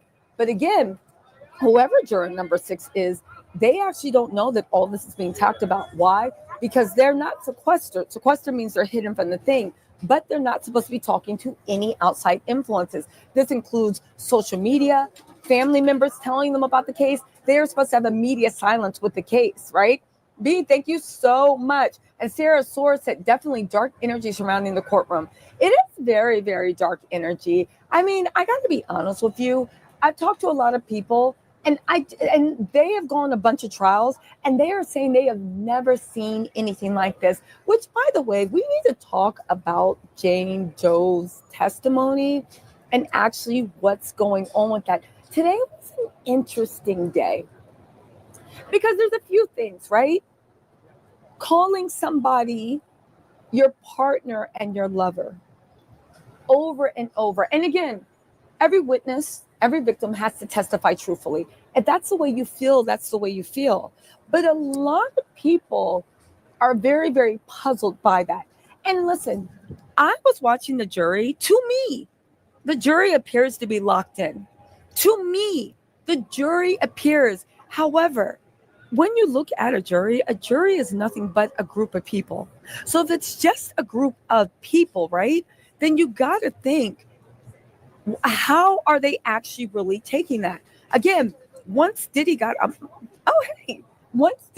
admonished, you literally have to think, right? Once Diddy got admonished, you really have to think what actually is going on. You guys, there's something swirling in my head, and I don't know what it is, but it's really just not sitting right with me.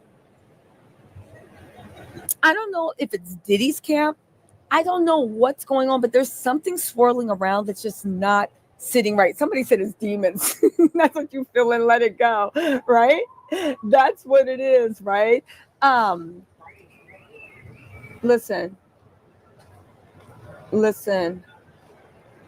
Who said TMZ is in it? Who's listening to TMZ? Oh, that's what I wanted to talk to you guys about. what happened to inner city press? I honestly don't know what happened to inner city press. I do know that like he is like the Bible for live tweeting. I know that he seems to be above reproach. I know that he has been in this courtroom since the beginning, since anybody even thought of going out there. And I know, especially with the Southern District of New York, because people are not allowed.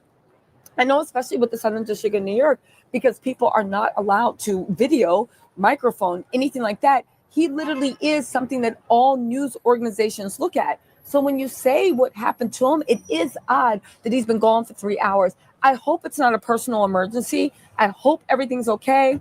Sherry Reddy said, everyone tune in to see Tisa on Nancy Grace. 2 OGs locked and loaded. No, Nancy's the OG. I'm just literally trying to get on. Come on. What the helly, fam? Let's go. Say it for us, Tisa. What the helly? What the Holly Berry? Yana, Tisa's also going to be on Nancy Grace tomorrow, too. But honestly, right? I don't know what happened with the internet. Again, this is what I mean. It is some weird stuff going on. Now, some people say that it's some weird stuff going on. There was a video that was spread out. I don't know. There's some weird stuff that is actually going on. I will say whoever is behind this, I don't like the fact that they actually mess with people's livelihood.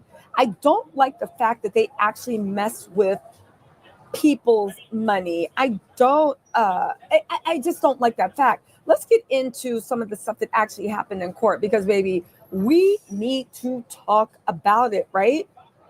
Okay, we need to talk. Now, I do want to say one thing that came out interesting from the Jane testimony, right? It seems like Diddy's team is soft launching a tortured, closeted gay man defense that turned to drugs and freak-offs to cope. Is this a sympathy play, right? Because at the end of the day, Jane is being completely honest, and she shared some horrific mess, right? But it seems like it's setting up a narrative that Diddy's team is actually running with, right? Again, I get it. I've heard what everybody says. Over the tweets, her testimony may not play out as the best thing for the prosecution, but I've been in the courtroom and I feel like her testimony is really hitting, you know? I feel like her testimony is really, really hitting. I think it's really, really good, you know? I think that the jurors have been shocked. I think they've been appalled. I think she shows that there's something that goes on with Diddy and with everybody else where it's like, can you really trust this man not to be completely out of his mind? You're under federal jury investigation. Everybody knows what you're up to. Your people are literally looking at you like, yo, what did you do with Cassie? And you are up here molly-whopping this woman, and I don't want to hear, oh, she hit him first. There are videos showing that there wasn't a bruise on that person, right? Now, get said, they said before questioning, Judge Aaron Submaranian made several major decisions. So get this, he denied the defense's motion for mistrial. That was no big deal, right? He denied the prosecutor's motion to recall an expert witness that previously testified in a case. Now, I do have to say this. I actually think that was pretty not the best thing for the prosecution. Dr. Chu's testimony was very, very powerful. It was so powerful, Diddy tried to get it struck. But it makes me think, is Dr. Chu's testimony that early in the case, are people going to actually keep that in mind? And when you look at what happened with Cassie and the way they brought her out, because Cassie was under onslaught, and Cassie only had testimony for like, I don't know, a day and a half, and then prosecution had to look at her, and then defense had, and then she was gone. Jane, by comparison, has over it's 3 days for the prosecution and 3 days for the defense. She literally is like triple, almost, well, double at least the time that Cassie actually testified, right? Now get this, Tenny Garagos was cross-examining Jane Doe, but the vibes were off. The energy was off. It was super, super weird. Again, as much as I talk trash about Diddy's team, we know Tenny is capable of everything. Another weird thing that happened was we were supposed to be in court until 5. We got dismissed early at 3 And nobody really knows why. That's how I had time to run around and ask people questions. We got dismissed early at 3 and nobody really knows why. Also, court's not starting until 1 tomorrow. It makes me think, is there a secret witness? Are they flying people in? What is going on? Is there a surprise witness? We do know that KK was named as a co-conspirator unofficially, okay? I don't think that she was subpoenaed to testify. When you say unofficially, nobody knows what was in the enterprise letter, but the government verbally named her as an actual co-conspirator, even though the defense was like, we object, right? Now get this. Tenny cross-examined Jane about the time she actually met with Diddy's defense team. She admits she stopped meeting with the team in April. Diddy is paying for Jane's rent and her lawyer. We are in June, right? Early June. The trial started in May. Again, let me say this for you. Jane admitted that she stopped meeting with Diddy's defense team, right? In April. She says she believes her attorney is still representing her well, despite being paid by Diddy. And she has not spoken to or seen Diddy prior to the trial since his September arrest. Okay. Tenny asked Jane if she regretted a lot of choices she made during her relationship with Diddy. She said, I resent him for leading me to the lifestyle he led me to. When questioned about whether or not she willingly made these decisions, she said, no, here's the thing. I actually thought she did a really good job because Tenny was trying to get her to say something, but she literally did do a good job of saying my choices were made under a lot of emotional pressure. Again, they were trying to railroad her into saying something. They really, they really did a great job. Honeybee Therapy, thank you so much for the super chat. I appreciate you. Hold on, you guys. Paul Pondering said, oh yeah. Anyway, hold on really quick. Also, Arnett Norwood, thank you so much for the super chat. Also, Potent Pondering, thank you so much for the super chat, okay? Also, Savage Sauce said, can't wait for Tisa and the Rotten Mango collab. Oh my God, that would be a dream. I would love to collab with Stephanie, but she is a one-stop shop, okay? Let me just finish reading this. 10 minutes. Let me just finish reading this and then we can go, right? Anyway, Jane said she loved to nurture Diddy after hotel nights. She said he was my baby. She even said that he loved her saying, my baby, right? Jane said she bathed him, she gave him foot massages, and she fed him. She said she put on Dateline as his favorite show, and they watched until he fell asleep. By the way, I was on Nightline. Make sure I'll check it out, ABC Live, and also Nancy Grace. Your girl has a couple other collabs coming up too. Sarah Soar said, regardless, if Jane is a strong witness or not, she backs up the fact that this is not his first time. No, thank you, Sarah. I completely agree with you. Regardless of what everybody says, she is a strong witness and she backs up. See, here's the thing. Everybody acts like, what is a real victim, okay? Everybody acts like, oh my God, you wasn't really sad. I get that. But she fits the letter of the law for what coercion, right? For what fraud. And also, I believe what force is forced sex trafficking, right? I'm back. Hold on. Listen. Let me say this. Let me just read this other thing really quick. Sorry about that. There was one more super chat. I just want to read that for you guys really quick. Molly said, hi, Tisa. I just wanted to shout you out and let you know you're doing amazing. Love you, girl. I love you guys, too. Also, Donna W. said, when you think it can't get any messier, love you. That's what I said. I said, I don't know what's going on. Again, the reason I'm being so subdued is because I'm pondering something. I got some information. I don't know whether I should share it, but I'm pondering on how to process it. And I just want to verify it a little bit more before I report it to you guys. Virginia Martinez said Epstein also loved foot rubs. Great job, Tisa. Listen, I guess being a demon, stepping on people's necks, make your foot like tired. Now listen, in regards to the hotel nights, Jane said, I felt that my partner was trusting me in a very vulnerable moment. And well, so he made me believe that this was something really special. This was something only he and I did, and I really took that on very strongly. So she was very protective of him. But here's the thing. You need to look at the timeline, because when they were asking Jane what the timeline is, it was at the very beginning of the relationship. And Jane she doesn't hash words. At the very beginning, she was down for it because she thought that she was pleasing them. But oddly enough, they keep reading text messages. And in the text messages, you can see she's trying to kind of push him away from getting with the really, really freaky deaky stuff. You know what I'm saying? But hold on, y'all. Let me get back into this. She also said, right, in the messages, you could tell she was uncomfortable and she was trying to push it away. Now, Tinny asked Jane if she regretted a lot of the... Oh, sorry. Jane said, as time went on, it was very conflicting to me internally because I'm breaking all my own boundaries just to make him feel extremely loved. She said sex with Diddy, regardless of an additional person joining them, typically involved role play. She said Diddy would offer her E and direct her. She said some role play scenes she would play into his cheating fantasies, like basically like, oh my God, my husband's not here and you ordered a pizza? Oh, where are you going to stuff that? Anyway, CMCH said, amazing job. Your energy is phenomenal and you were great on Nancy Grace. Love the collab. Thank you guys so much. I appreciate it. And thank you for such a kind word, CMCH.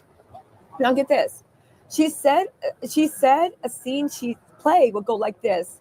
Sean left town and I'm home alone with me and whomever. And I'm sneaking in this entertainer. And it's just me and this entertainer fantasy talking about Sean is on a plane. And I couldn't wait to get this entertainer all alone. Jane testified that at times Diddy uplifted her. He said he invested $20,000 in her clothing line. She said she felt she only made 10% of what she could have earned during the relationship with Diddy. I believe that. And Diddy also testified that she got $4,700 only monthly in child support. I mean, I guess that's a lot. The audio of Jane expressing her happiness on a trip they took was played for the jury. On the audience, she said, everything just feels good and I'm so happy. She said she was speaking about the trip and the time spent with Diddy, excluding escorts.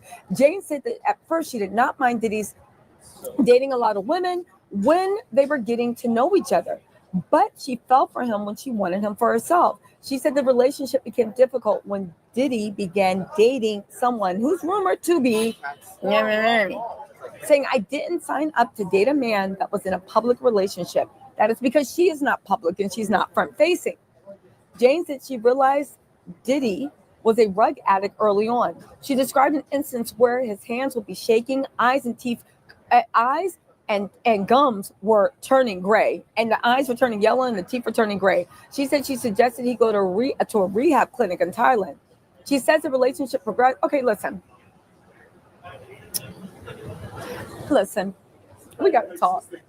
There's a lot of weird things in this case, and I really don't know what to think of it. It's just a lot of weird things, and there were weird stuff. Listen, Jane, let me just put it out there, okay? Jane's testimony was completely believable and credible. The fact that they're making a whole big deal out of her saying my lover and my partner, I'm not putting too much credence into. Why? Well, for a couple of reasons. The first is being she is talking about what happened in the relationship early on in 2021. We know from the prosecution it descended into hell. And you know what it is about consent. You might have said yes in the beginning, but what happened after you said no? Because that's when you realize a lot of people with sex trafficking, with the pimp lover boy, love their pimp. They think it's a relationship. They think that they are having sex with other people to help the person, to save the person. Again, when you look at sex trafficking by fraud, this is sex trafficking by fraud. If you take out all the noise, if you take out all the chatter, if you take out all the, but she said she enjoyed it. Okay, but that was 2 years ago. That was 2021. We are now in 2025. Do you have anything else? When you take out all the noise, it is sex trafficking almost to the T. When you take out all the noise, okay? So where does that leave us?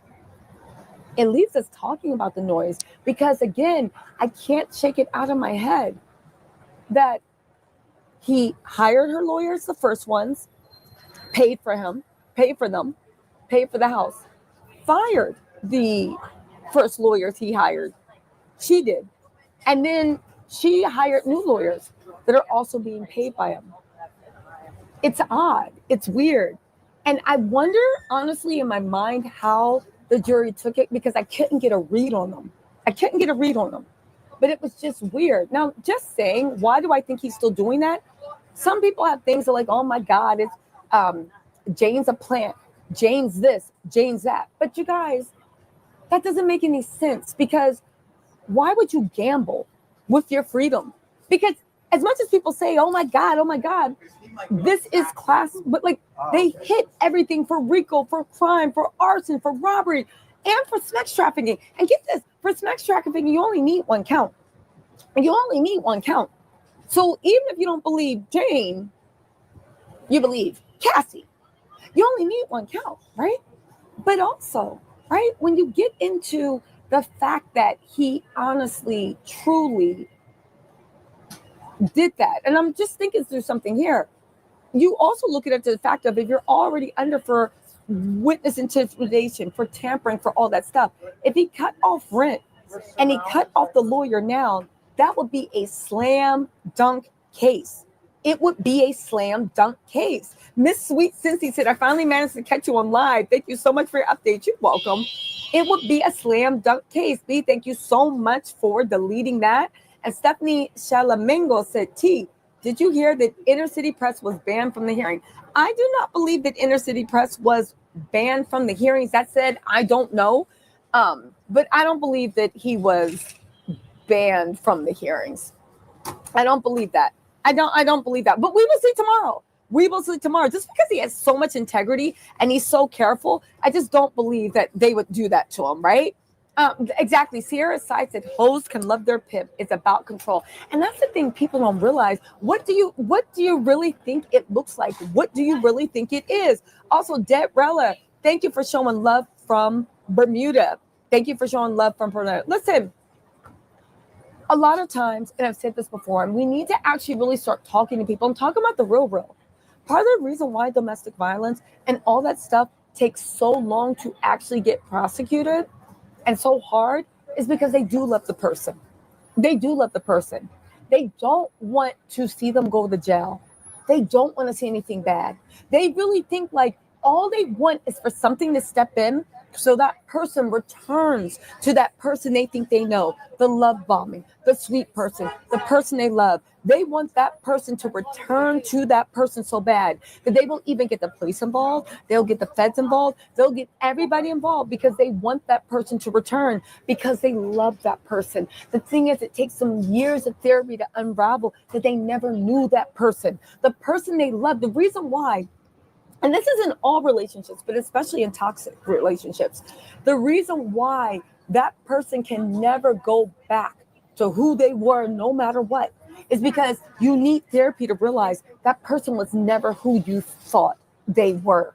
That person you met at first was the lie. That's why they can't go back to it. It was the lie. Who you're dealing with now, who beat your head and who stomped you, that's who you were always dating.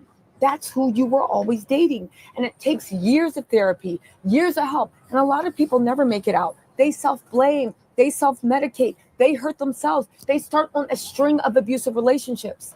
So to hear somebody say, my partner, I love her, I'm not going to lie. It does sound weird.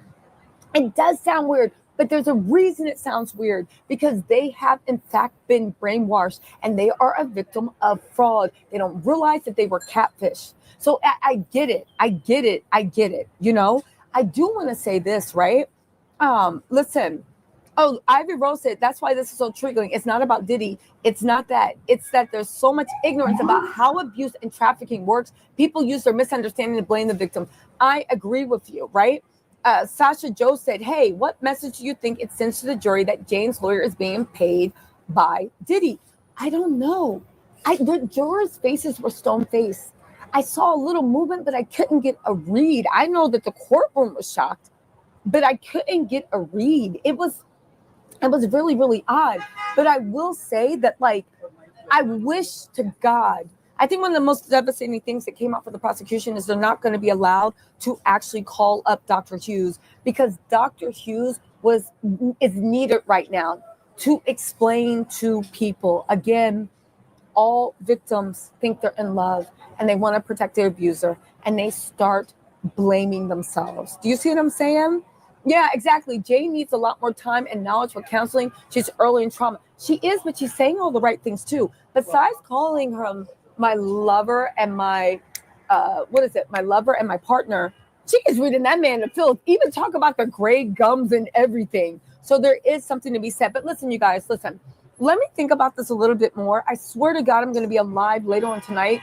We'll do a big sit down. I just need to think about this and put my ear to a little thing because, like, by the twitching of my thumbs, something wicked this way comes. And I'm just trying to figure out what it is. Anyway, you guys, let me know what you think in the comments. I'll be live later on tonight. I swear to God. I'll talk to y'all later.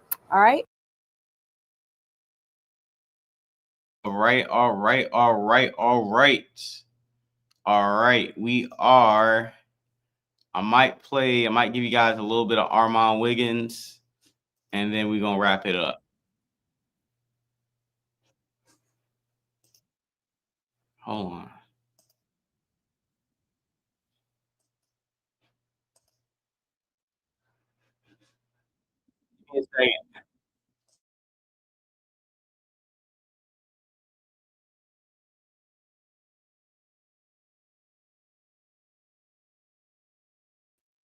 You knew Diddy.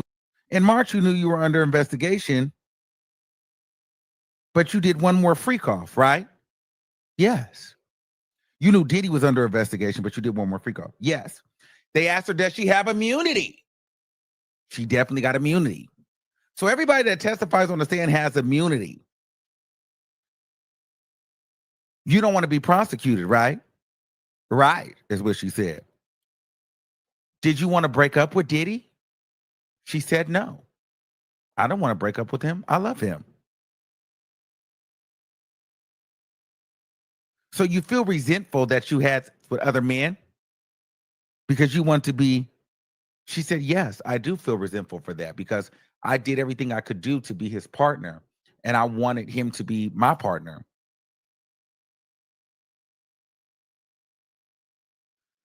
She said, you came back because you loved him and the affection of it all. She said, yes. She said, you were having trouble, but you stayed 8 months later. She said, yes, I went to therapy. And I wrote Garagos was bulldozing her because the lady was trying to talk and she was like, just answer my question. And then they said, Garagos, you have to let the witness answer the question and let her elaborate on the question. She said, you love to cuddle and bathe with him and have time with him. And you like to put on his favorite show. And she said, yeah, I love to put on his favorite show. They said, what's his favorite show? They said Dateline. Everybody started gagging in the courtroom. So what this is telling me is right now, Garagos is trying to set up the scene. And she's trying to show that Jane Doe was complicit in all the freak-off actions. And she's just as guilty as Diddy. However, but she has immunity. So that's the only thing that's separating them. So she's trying to debunk the trafficking, the enterprise, all of these things by saying, hey, this woman, she loves him. She's with it. As of right now, Jane Doe is doing really well, and she seems very confident in herself. That's what I wrote, because what was happening is Jane Doe, when she got on the stand, she was very much so, to me, one of the best witnesses in the case, not because her story couldn't have been picked apart, but because Garagos did not do a great job poking in-depth holes in her story. Maybe she touched the surface, but it wasn't enough to puncture for me. I felt like Jane Doe, as emotional and as sensitive she was last week, or even yesterday when she was on the stand for the prosecution, today, she was very poised. She was ready. She had been through at least 30 minutes to an hour of interrogation by the prosecution to prep her for the cross-examination. And you could tell she was ready to go toe-to-toe with them. And what I liked about her is she wasn't hiding anything. It wasn't like they could use the fact that she still want to be with Diddy, or she's still, or Diddy's still paying her bills. She was like, very much so. He's still paying my bills. I don't want to be here. I love him. I loved him. I didn't want to break up with him. I just didn't want to do the freak offs. So to me, that says, okay, girl, you're trying to make it seem like she was with it, but this woman still was saying, hey, I was with certain things to an extent. Yes, we got freaky. Yes, we talked freaky. Yes, we fantasized. But I didn't want my whole existence as his girlfriend to be a side chick that just got like a hoe box. So I'm not going to sit up here and pretend to you like I don't love Diddy, like I didn't want to be with him, like I don't want his attention, like I'm not freaky with him. So you trying to point this out on me, I'm going to tell you, yeah, I cared about him. Yeah, I love him. Yeah, I was nasty. Yeah, I sent some freaky text messages, but I wanted it to be with him. I didn't want every time I sent a freaky text message, it had to add Sean and Paul. I'm pausing. Literally, figuratively, I'm pausing the stream now. We cleared a good 2 hours. Seems like everybody know we got wrapped up with the story. We got everything we need so far to the Diddy news. My laptop is on at 16%. So I'm gonna take another break today. Let my laptop charge, get something to eat, roll one, relax. Text my girl real quick, see what she got going on. And I'll be back in a few hours, man. We got a good amount of cash apps, super chat. So I'll probably come back around 9 o'clock, 9 p.m., 9, 10 p.m. Cool with y'all? Y'all cool with it? 9, 10 p.m. another stream. 9, 10 p.m. another stream. We're gonna come with something else. Another topic. We just cleared all the Diddy topics, so we're gonna come back later on today. Damn, we got over 200 people. We got 204 people on X right now. Salute everybody on X. Y'all rock with me, dog. Like I said, bro, I appreciate everybody rocking with me, man. Appreciate everybody coming to the chat, supporting the live stream for the most part. Just take a break, get something to eat. You know what I'm saying? Roll one, get something to drink, relax. Like I said, I'm about to hop in the shower, give me something to eat, call my girl, just get some stuff ready. So I'll be back on the stream in a couple hours. So you guys have a wonderful, wonderful evening, and see y'all around dinner time, man. Stay safe. Got 200 people in here, man. I don't want to leave y'all. Twitter, I don't want to leave y'all. 200 is 200 of y'all in here. I don't want to leave, but I gotta go right now. I'll be back before you know it. So please be safe. Stay in the house. Don't go out, protest the Mexicans, bro. Let them fight their own battles. And I'll see you guys later, man. Peace out.